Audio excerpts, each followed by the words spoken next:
ಕೊಡ್ತೀರಿ ಸುರೇಶ್? ಅವ್ರು ನೀವೇ ಸೇರಿಸ್ಕೊಂಡು ನೀವ್ಯಾಕೆ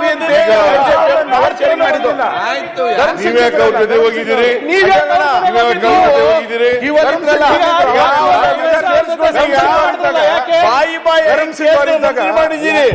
ಬಂದಿರಲ್ಲ ಅವಾಗ ಸರ್ಕಾರ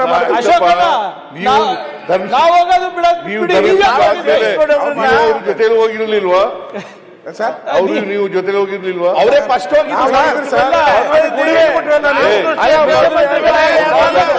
ಯಾರು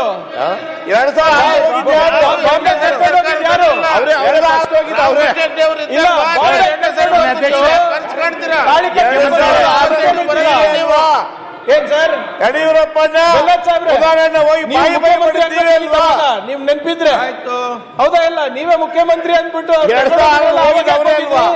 ಮಾನ್ಯ ಮುಖ್ಯಮಂತ್ರಿಗಳೇ, ಮಾನ್ಯ ಅಧ್ಯಕ್ಷರೇ,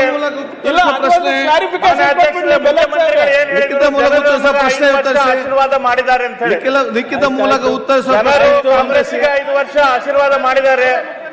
ಹೈಕಮಾಂಡ್ ಅವರು ಮುಖ್ಯಮಂತ್ರಿ ಆಶೀರ್ವಾದ ಮಾಡಿದ್ದಾರೆ ಮಾಡಲಿಲ್ಲ. ದಿನಾಂಕ 15/12/25 ಮಾಡಿದ್ದಾರೆ ಇಲ್ಲ ಹೇಳಿಲ್ಲ. ಜನರು 5 ವರ್ಷ ಮಾಡಿದ್ದಾರೆ ಕಾಂಗ್ರೆಸ್ ಪಕ್ಷಕ್ಕೆ. ನಿಮ್ಮಲ್ಲಿ ಅಧ್ಯಕ್ಷರಿಗೆ ಯಾಕೆ ಜಗಳ ನಡೀತಾ ಇದೆ? ನಮ್ಮ ಪಾರ್ಟಿ ವಿಷಯ ಬಿಡಿ ಸರ್.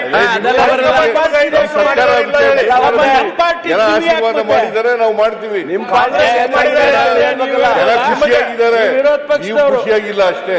ನಿಮಗೆ 5 ವರ್ಷ ಮಾಡಿದ್ದಾರೆ ಇಲ್ಲ ಹೊಟ್ಟೆ ಕಿಚ್ಚು, ಹೊಟ್ಟೆ ಕಿಚ್ಚು. ನಾವು 5 ವರ್ಷ ತುಂಬಿಸ್ತೇವೆ. 28ರಲ್ಲಿ ಚುನಾವಣೆಯಲ್ಲಿ ಮತ್ತೆ ಗೆದ್ದು ಬರ್ತೀವಿ, ಮತ್ತೆ ನಾವು ಅಧಿಕಾರ ಮಾಡ್ತೀವಿ. ಯಾವ ಅಧ್ಯಕ್ಷ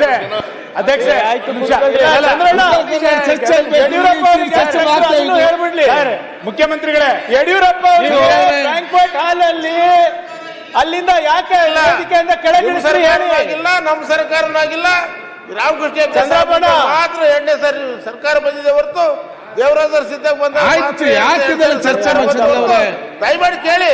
2020 ಯಡಿಯೂರಪ್ಪ ಅದೇ ಹೇಳಿ ನಮ್ಗೆ. ಹೆಗ್ಡೆ ಅವ್ರು ಬಿಟ್ರೆ ಯಾಕೆ ಮಾಡಿದ್ರಿ? 3 ಸಾರಿ ಬದಲಾವಣೆ ಮಾಡಿದ್ರಿ ಯಡಿಯೂರಪ್ಪನವ್ರಿಗೆ. ಯಾಕೆ? ನಮ್ ಜೊತೆ ಇದ್ದವರು ನೀವು ಅಲ್ಲಿ ಹೋಗಿದ್ದೀರಿ, ಈಗ ಅಲ್ಲಿ ಹೋಗಿ ಡಿಪೆಂಡ್ ಮಾಡ್ತಾ ಇದ್ದೀರಿ. ಮಾನ್ಯ ಅಧ್ಯಕ್ಷರೇ, ನಾನು ಬಹಳ ಸ್ಪಷ್ಟವಾಗಿ ಹೇಳ್ತೀನಿ, ನಮ್ಮಲ್ಲಿ ಹೈಕಮಾಂಡ್ ಇದೆ. ಹೈಕಮಾಂಡ್ ಏನು ತೀರ್ಮಾನ ಮಾಡ್ತಾರೆ ಅದರ ಮಾಡ್ತೀವಿ. ಅದು ಒಂದು. ಎರಡನೇದು ಜನ ನಮಗೆ ಆಶೀರ್ವಾದ ಮಾಡಿದ್ದಾರೆ. 5 ವರ್ಷ ಇರಿ ಅಂತ ಜನ ಆಶೀರ್ವಾದ ಮಾಡಿದ್ದಾರೆ. 2013ರಲ್ಲೂ ಆಶೀರ್ವಾದ ಮಾಡಿದ್ದಾರೆ, 2023ರಲ್ಲೂ ಆಶೀರ್ವಾದ. ಈ ಬಿಜೆಪಿ ಅವರಿಗೆ ಒಮ್ಮೆಲೂ ಕೂಡ ಆಶೀರ್ವಾದ ಮಾಡಿಲ್ಲ, ಇಲ್ಲಿವರೆಗೂ ಮಾಡಿಲ್ಲ, ಮುಂದೇನೂ ಮಾಡಲ್ಲ. ಇವರು ವಿರೋಧ ಪಕ್ಷದಲ್ಲಿ ಶಾಶ್ವತ ಸಂಖ್ಯೆ 100 ಸೀಟು, ನೀವು ಕಡಿಮೆ ಬರ್ತಾರೆ. ಯತ್ನಾಳವ್ರು ಯಾಕೋ ಸುಮ್ಮನೆ ಕೂತಿದಾರಲ್ಲ, ಮಾತಾಡ್ತಾ ಇಲ್ಲ. ಹೊಸ ಪಕ್ಷ ಮಾತಾಡ್ತೀರ, ಹಿಟಾಚಿ ಅಂತ ಹಿರಿಯರನ್ನ ಮಾತಾಡ್ತಾರೆ. ನೀವ್ ಯಾಕೆ ಕೇಳಿ? ಪಕ್ಷದ ಅಧ್ಯಕ್ಷರೇ, ಈಗ 5 ವರ್ಷ ಮುಖ್ಯಮಂತ್ರಿ ಯಾರು ಅನ್ನೋದು ಅಷ್ಟೇ ಒಂದೇ ಸಮಾಧಾನ. ಇಷ್ಟು ದಿವಸ ಮುಖ್ಯಮಂತ್ರಿಗಳು ಸಿದ್ದರಾಮಯ್ಯ 5 ವರ್ಷ ಅಂತ ಇದ್ರು. ಏಕವಚನದಿಂದ ಬಹುವಚನ ಬಂದಿದ್ದಾರೆ. ನಾನು ಜಗನ್ ನಾವು ಅಂತ ಬಂದಿದ್ದಾರೆ. ಪ್ರಾಯಶಃ ಕನಕದಾಸರು ನಾನು ಹೋದಲ್ಲಿ ಮಾತ್ರ ಹೋಗುತ್ತೇನೆ ಅಂತಿದ್ರಲ್ಲ, ಅದನ್ನ ಇವತ್ತು ಅನುಷ್ಠಾನಕ್ಕೆ ತಂದಿದ್ದಾರೆ. ಈಗ ನಾನು ಹೋದರೆ ಓದೇನು, ನಾನು ಅದು ಕನಕದಾಸರು ಹೇಳಿರೋದು. ನಾನು ಹೋದರೆ ಓದೇನು ಅಂತ ಅವರು ಕನಕದಾಸರು ಹೇಳಿದ್ರು. ಕನಕದಾಸರಿಗೂ ನನಗೂ ಕಂಪೇರ್ ಮಾಡಕ್ ಹೋಗ್ಬಿಡಿ ನೀವು. JCB ಪಾರ್ಟಿಯವರೇ, ನಾನು ಹೋಗಿ ನಾವು ನಾವು ಸರ್ಕಾರ ಮಾಡ್ತಾ ಇದ್ದೀವಿ. ನಾವು ಬಹುವಚನ ಇದು ಯಾವಲ್ಲೂ ಏಕವಚನ ಅಲ್ಲ. ನೋಡಿದೀವಿ ಸರ್, ಸರ್ಕಾರ ಅಂತಲ್ಲ. ರಾಜ್ಯದ ರಾಷ್ಟ್ರದ ಹಣಕಾಸು ಸಚಿವರ ಬಗ್ಗೆ ನೀವು ಯಾವ ವಚನ ಯೂಸ್ ಮಾಡಿದರೆ ಇಡೀ ದೇಶ ನೋಡಿದೆ. ನಾನೇ ಮುಖ್ಯಮಂತ್ರಿ, ಈಗಲೂ ಮುಖ್ಯಮಂತ್ರಿ ಇಲ್ಲಿವರೆಗೆ ಹೈಕಮಾಂಡ್ ಇಲ್ಲೇ ಇರೋದು ಇಲ್ಲೇ ಇರೋದು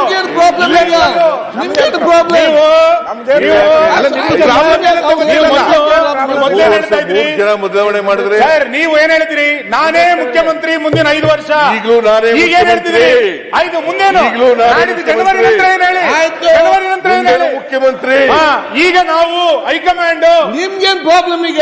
ಕೋಪ ಇರಲಿಲ್ಲ ಸರ್. ಈಗಲೂ ಅಧಿವೇಶನ ಈಗಲೂ ಮುಖ್ಯಮಂತ್ರಿ. ವಿರೋಧ ಪಕ್ಷದ ನಾಯಕರ ಸ್ಥಾನಕ್ಕೆ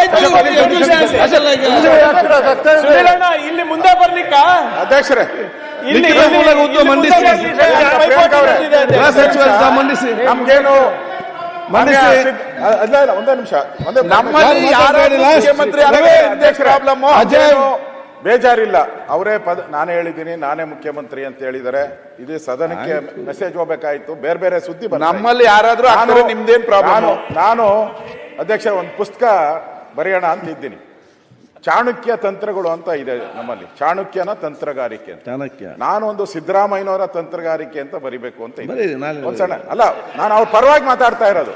ಅದರಲ್ಲಿ ಒಂದು ಸನ್ನಿವೇಶ ಬರ್ತದೆ ಅಧ್ಯಕ್ಷರೇ ಚಾಣಕ್ಯ ಇದ್ರಲ್ಲಿ. ಬರೀ ತೊಂದರೆ ಇಲ್ಲ. ಒಂದು ಇರುವೆ ಅಧ್ಯಕ್ಷರೇ ಅದು ದೆಹಲಿಗೆ ಹೋಗ್ಬೇಕು ಅಂತ ಪ್ರಯತ್ನ ಮಾಡ್ತಾ ಇದ್ದೀನಿ. ಯೋಚನೆ ಅದು ಹೋಗ್ಬೇಕಂದ್ರೆ ಎಷ್ಟು ಜನ್ಮಗಳು ಬೇಕು? ಸೇರ್ಕೊಂಡ್ಬಿಡ್ತೈತೆ ಡೆಲ್ಲಿಗೆ ಹೋಗೋ ಜವಾಬ್ದಾರಿ.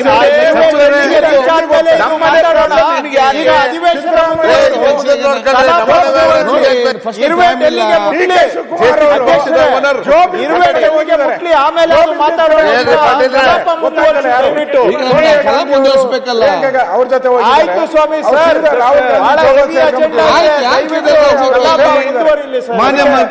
ತಂತ್ರಗಾರಿಕೆ ಮಾಡೋದ್ರಲ್ಲಿ ಬುಕ್ ಬರೀ ಪುಸ್ತಕ ಬರೀರಿ, ಆಮೇಲೆ ಮಾತಾಡೋಣ, ಚರ್ಚೆ ಮಾಡೋಣ. ಪುಸ್ತಕ ಬರೀರಿ, ಫಸ್ಟ್ ಪುಸ್ತಕ ಬರೀರಿ, ಆಮೇಲೆ ಮಾತಾಡೋಣ. ಪುಸ್ತಕ ಬರೀರಿ, ನಾವೆಲ್ಲ ಓದೋಣ. ಲಿಖಿತ ಮೂಲಕ ಉತ್ತರಿಸಿ ಪ್ರಶ್ನೆ. ದಿನಾಂಕ ಪರಮೇಶ್ವರ್ ಅವರೇ ದಿನಾಂಕ 15/12/2020 ಮಧ್ಯಪ್ರವೇಶ ಮಾಡ್ರಿ. 5ನೇ ಪಟ್ಟಿಯಿಂದ ಒದ್ದಾಡ್ತಾ ಇದ್ದಾರೆ. ಹಾಗೂ ಲಿಖಿತ ಮೂಲಕ ಅಶೋಕ್ ಅವರು ಹೇಳಿ. 130 ಪ್ರಶ್ನೆಗಳ ಪೈಕಿ 110 ಉತ್ತರಗಳನ್ನು ಹಾಗೂ ದಿನಾಂಕ 16/12/2025 ಲಿಖಿತ ಮೂಲಕ ಉತ್ತರಿಸುವ 230 ಪ್ರಶ್ನೆಗಳ ಪೈಕಿ 126 ಪ್ರಶ್ನೆ ಉತ್ತರಗಳನ್ನು ಸದನದಲ್ಲಿ ಮಂಡಿಸುತ್ತಿದ್ದೇನೆ. ಈಗ ರಾಯರೆಡ್ಡಿ ಸರ್ ಒಂದು ನಿಮಿಷ ಸರ್, ಒಂದ್ ದಿವಸ 110, ಒಂದ್ ದಿವಸ 120, ಈ ಮಿಕ್ಕಿದ ಕ್ವಶನ್ಸ್ಗೆಲ್ಲ ಉತ್ತರ ಎಲ್ಲಿ? ಈಗ ನಾನೆಲ್ಲ ಬರೋದೇ ಇಲ್ಲ ಸರ್. ಆಗಸ್ಟ್ 21ನೇ ತಾರೀಕು ಕೊಡ್ಬೇಕಾಯ್ತು ಉತ್ತರ. ಇದುವರೆಗೂ ಗೊತ್ತಿಲ್ಲ ನಮಗೆ. ಪ್ರತಿ ಸದನದಲ್ಲಿ ಅರ್ಧಕ್ಕಿಂತ ಸ್ಪೀಕರ್ ಅವರು ಹೇಳ್ತಾರೆ ಒಂದು ತಿಂಗಳ ಉತ್ತರ ಕೊಡ್ತೀನಿ. ಲಿಖಿತ ಪ್ರಶ್ನೆಗಳು ಆಯ್ತು ಸರ್. ಮಾನ್ಯ ಮುಖ್ಯಮಂತ್ರಿ ಆಫೀಸಿಗೆ ಕೊಟ್ಟಂತ ಕೊಡುದಿಲ್ಲ ಅವ್ರ ಮೇಲೆ. ಎರಡೆರಡು ವಿಧಾನಸಭೆಯಲ್ಲಿ ನಾನು ಕೇಳಿದ್ದೇನೆ. ಈಗ ನಾನು ಸರ್ಕಾರ ಮಧ್ಯೆ ಸಚಿವರಿಗೆ ಹೇಳಿದಿಷ್ಟೇ, ಬರ್ತಾ ಇಲ್ಲ ಉತ್ತರಗಳು. ಒಂದು ಅವತ್ತಾಗ್ಸರಿ ಕೆಲವೊಮ್ಮೆ ಪ್ರಶ್ನೆಗಳು ಕೂಡ ಅಂತ ಉತ್ತರ ಇರ್ತದೆ, ಎಲ್ಲ ಕ್ರೋಢೀಕರಿಸಬೇಕು. ಹಾಗೂ ನಿಗದಿತ ಸಮಯದ ಮುಟ್ಟಿಸುವಂಥ ವ್ಯವಸ್ಥೆ ಇಲಾಖೆ ಮಾಡಬೇಕಿಲ್ಲ. ಅಧಿಕಾರಿಗಳ ಮೇಲೆ ಕ್ರಮ ತಗೊಳ್ಬೇಕು. ಯಾರಲ್ಲಿ ಪ್ರಿಪೇರ್ ಮಾಡ್ತಾರೆ, ಇಲ್ಲ ಇದೇ ರೀತಿ ಮುಂದೆ ಹೋದ್ರೆ ಯಾರು ಪ್ರಶ್ನೆ ಕೇಳಲಿಕ್ಕೆ ಬರ್ತಾರೆ? ಅಶೋಕ್, ಈಗಾಗಲೇ ಒಂದು ತಮ್ಮಿಂದನೂ ಕೂಡ ಅಧಿವೇಶನ ಮುಗಿದ ನಂತರನೂ ಕೂಡ ತಮ್ಮಿಂದ ನಮಗೆ ಪತ್ರಗಳು ಬಂದಿದೆ. ಇದನ್ನ ಮಾನ್ಯ ಮುಖ್ಯಮಂತ್ರಿಗಳು, ಮುಖ್ಯ ಕಾರ್ಯದರ್ಶಿಗಳು ಸಂಪುಟ ಸಭೆಯಲ್ಲೂ ಕೂಡ ಇಷ್ಟು ಉತ್ತರ ಬಾಕಿ ಇದೆ ಅನ್ನೋದು ಚರ್ಚೆ ಆಗಿ ಸರ್ಕಾರ ಬಾಕಿ ಇರ್ತಕ್ಕಂಥ ಪ್ರಶ್ನೆಗಳಿಗೆ ಉತ್ತರ ಕೊಡ್ತಕ್ಕಂಥ ಗಂಭೀರ ಪ್ರಯತ್ನ ಮಾಡ್ತಾ ಇದ್ದೇವೆ. ಆದಷ್ಟು ಕೊಡ್ತಾನೂ ಇದ್ದೇವೆ. ಸಂಪುಟದಲ್ಲೂ ಕೂಡ ಇದು ಚರ್ಚೆ ಆಗಿದೆ. ಮುಖ್ಯಮಂತ್ರಿಗಳು ಸೂಚನೆ ಕೊಟ್ಟಿದ್ದಾರೆ ಬಾಕಿ ಇರ್ತಕ್ಕಂಥ ಉತ್ತರಗಳು ಕೊಡಲೇಬೇಕು ಅಂತ.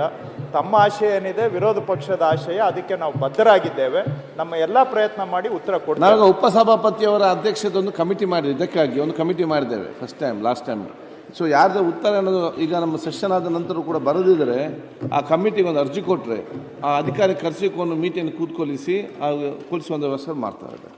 ಮಾನ್ಯ ಅಧ್ಯಕ್ಷೆ, ಮೊನ್ನೆ ದಿವಸ ಮಾನ್ಯ ಮುಖ್ಯಮಂತ್ರಿಗಳು ಇಲ್ಲೇ ಇದ್ದಾರೆ, ಅವ್ರ ಗಮನಕ್ಕೆ ತರ್ತಾ ಇದ್ದೀನಿ. ಮುನಿರತ್ನ ಅವರು ಎಲ್ಲ ಸೇರಿ ಒಟ್ಟಿಗೆ ನಾವು ಅವತ್ತು ಆಯ್ತು. ಈಗ ನೀವು ಸೂಚನೆ ಅಲ್ಲ ಸರ್, ಒಂದು ನಿಮಿಷ. ಏನು 1 ಅದನ್ನ- ಲಕ್ಷ ರೂಪಾಯಿಗೆ 10 ಕೋಟಿ ರೂಪಾಯಿ ಆಸ್ತಿನ ಕೊಟ್ಟು ಅಲ್ಲ, ಅದನ್ನ ಅದು ಮತ್ತೆ ಯಾವುದೇ ಯಾಕೆ ಇಲ್ಲಿ ದಾಖಲೆ ಮಾತಾಡ್ತೀರಿ? ಈಗ ನೀವು 180 ಕೋಟಿ ನೀವು ಒಮ್ಮೆ ಅದನ್ನ ಮಾಡಿದಾರಲ್ಲ, ಚರ್ಚೆ ಮಾಡಿದ್ರಿ, ಮೊನ್ನೆ CA ಇಲ್ಲಿ ಒಮ್ಮೆ ಚರ್ಚೆ ಮಾಡಿದ್ರಿ, ಅರ್ಧ ಗಂಟೆ ಅವರೇ ಚರ್ಚೆ ಆಯ್ತು ಮೊನ್ನೆ CA ಇಲ್ಲಿ ಅವರೇ. ಕಾಲಿಂಗ್ ಅಟೆನ್ಷನ್ ಅಲ್ಲಿ. ಅದನ್ನ ನೀವು ಮತ್ತೆ 69 ಗೆ ಕೊಟ್ಟಿದ್ದೀರಿ, ಅದು 69 ಎರಡು 69 ಇದೆ. ಈಗ ಉತ್ತರ ಅದು ಕನ್ನಡ ಅರ್ಧ ಚರ್ಚೆ ಗಂಟೆ ಮುಗಿಲಿಲ್ಲ, ಅದು ಕೊಡ್ತೀನಿ ಮಾತಾಡಲಾಗ್ತದ? ಅಶೋಕ್ ಅವರು ಇಲ್ಲೇ ಈಗ ಹೇಳಿ ಅರ್ಧ ಈಗ ಗಂಟೆ ತಾವೊಂದು- ಚರ್ಚೆ ಕೊಡ್ತೀನಿ ಅಂದ್ರೆ ವಿರೋಧ ಪಕ್ಷದ ನಾಯಕರು ದಯಮಾಡಿ ಅರ್ಧ ಗಂಟೆ ಚರ್ಚೆ ಸನ್ಮಾನ್ಯ ಅಧ್ಯಕ್ಷರೇ, ಮನವಿ ಮಾಡ್ತಾರೆ. ನಾನು ಒಂದು ರಾಜ್ಯದಲ್ಲಿ ಕಾನೂನು ಸುವ್ಯವಸ್ಥೆ ಹಾಳಾಗಿರೋದ್ರ ಬಗ್ಗೆ, ಡ್ರಗ್ಸ್ ದಂಧೆ ಇರ್ಬೋದು, ಜೈಲುಗಳಲ್ಲಿ ಆಗ್ತಾ ಇರುವಂತ ಅವ್ಯವಹಾರಗಳಿರ್ಬೋದು, ನಡು ರಸ್ತೆಯಲ್ಲೇ ಹಣ ಲೂಟಿ ಮಾಡ್ತಕ್ಕಂಥ ಈ ಎಲ್ಲ ವಿಚಾರಗಳ ಬಗ್ಗೆ ಎಲ್ಲ ಇಲಾಖೆ ಒಂದೇ ಇಲಾಖೆದೇ ತಂದಿರೋದು. ಹೋಮ್ ಡಿಪಾರ್ಟ್ಮೆಂಟ್ ಒಂದೇ ಇಲಾಖೆದು, ಬೇರೆ ಬೇರೆ ಅದರಲ್ಲಿ ಚರ್ಚೆಗೆ, ಯಾಕಂದ್ರೆ ನಾವು ಒಂದೇ ವಿಚಾರ ತಂದು 5-6 ಚರ್ಚೆ ಮಾಡಿದಾಗ ಅವ್ರಿಗೆ ಮಾಹಿತಿ ಸರಿಯಾಗಿ ಸಿಗಲ್ಲ ಅನ್ನೋ ದೃಷ್ಟಿಯಿಂದ ಅವ್ರು ಮೊದಲೇ ರೆಡಿ ಆಗ್ಲಿ ಅನ್ನೋ ದೃಷ್ಟಿಯಿಂದ ತಂದಿದ್ದೀರಿ.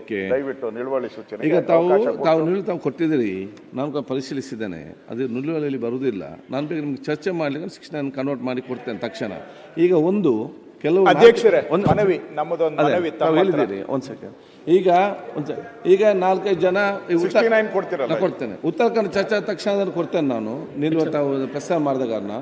ಈಗ ಕೆಲವೊಂದು ಸದಸ್ಯರು ಉತ್ತರ ಕನ್ನಡ ಚರ್ಚೆ ಕೇಳಿದ್ದಾರೆ. ಅದಕ್ಕಿಂತ ಮುಂಚೆ ಪ್ರಮುಖವಾದ ವಿಚಾರಗಳು 2 ನಮ್ಮ ರೆವಿನ್ಯೂ ಬಿಲ್ ಇದೆ, ಇಂಪಾರ್ಟೆಂಟ್ ಬಿಲ್, ಯಾಕಂದ್ರೆ ಅಲ್ಲಿ ಕೂಡ ಚರ್ಚೆ ಆಗ್ಲಿಕ್ಕಿದೆ ವಿಧಾನ ಪರಿಷತ್ತಲ್ಲಿ ಕೂಡ. ಅದನ್ನು ತಾವು ಅಧ್ಯಕ್ಷರೇ, ನಾನು ಸರ್ಕಾರದ ಪರವಾಗಿ ತಮ್ಮಲ್ಲಿ ವಿರೋಧ ಪಕ್ಷ ಮತ್ತು ಆಡಳಿತ ಪಕ್ಷ ಎಲ್ಲಾ ಸದಸ್ಯರಲ್ಲಿ ಮನವಿ ಇಷ್ಟೇ.